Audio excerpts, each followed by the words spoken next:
Nous savons qu'à un certain moment de l'histoire de l'Empire romain tardif, l'ancienne forme d'art de créer des statues ou des bustes représentant des empereurs a été abandonnée.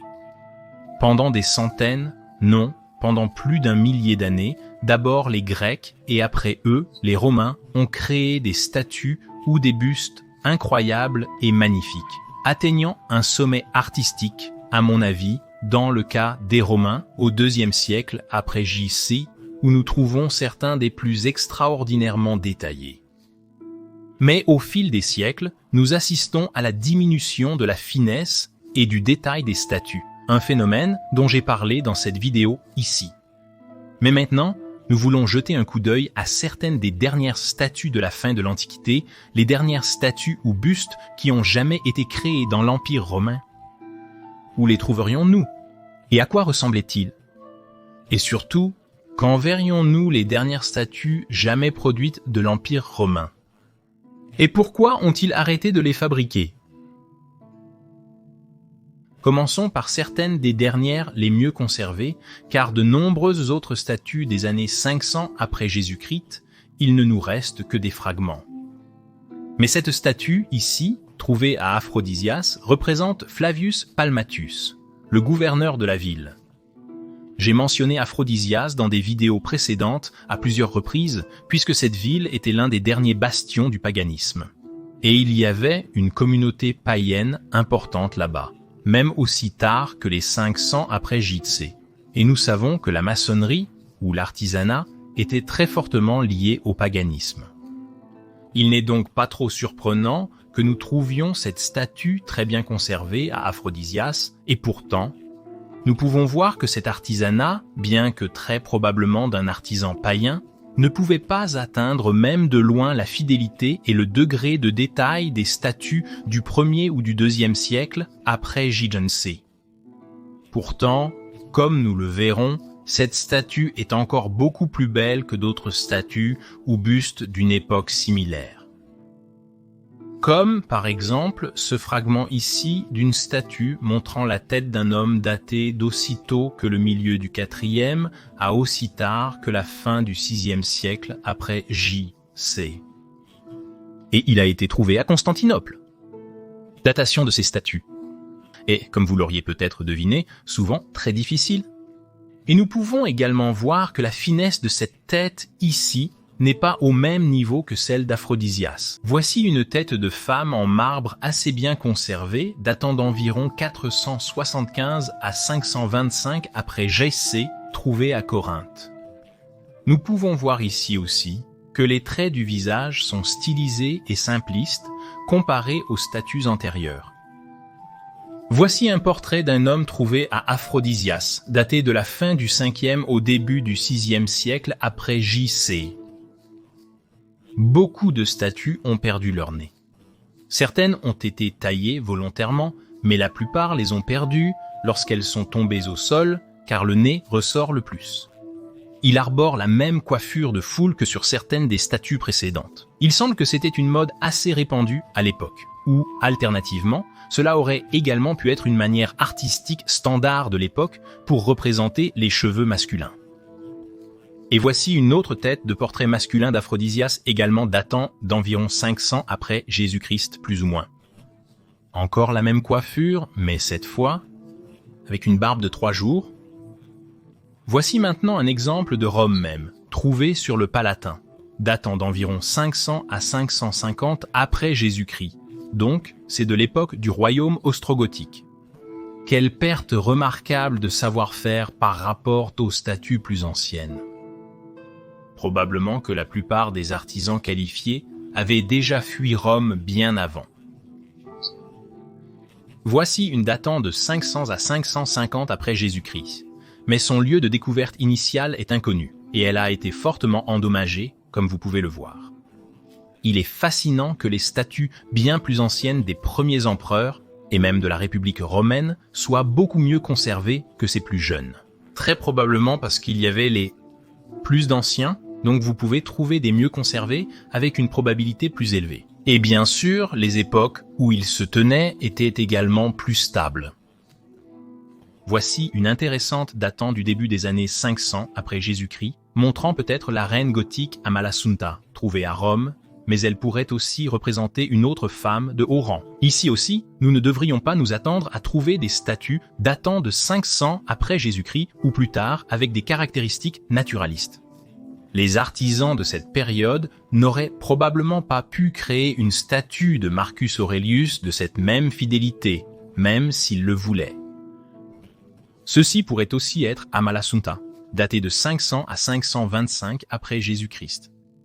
Mais cela pourrait aussi être Ariadne, épouse des empereurs romains Dorian Zéno et Anastasios.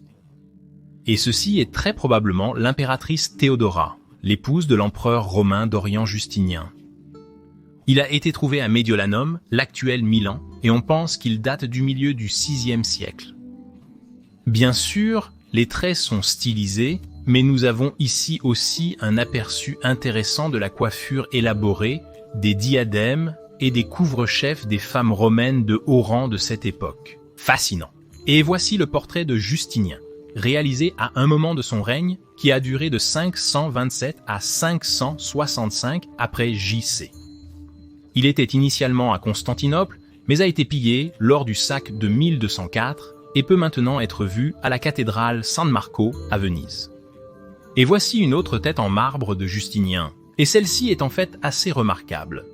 C'est l'une des très rares avec des traits quelque peu naturalistes, avec plus de détails, où nous pouvons réellement imaginer à quoi Justinien aurait pu ressembler. Cela a certainement été fait par un artisan qualifié qui a probablement étudié les anciennes méthodes de fabrication de statues ou de bustes en marbre élaborés. Et voici quelques autres.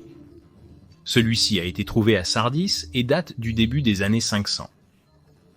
Un portrait de femme à la chevelure manquante du début du VIe siècle. Une autre tête de femme en marbre datant d'environ 500 après J.C., trouvée au sud de Rome. Une tête de l'empereur Léo Ier ou Anastase datant de la fin des 400 ou du début des 500. Une tête de statue de femme aux cheveux voilés datant d'environ 500 après J.C.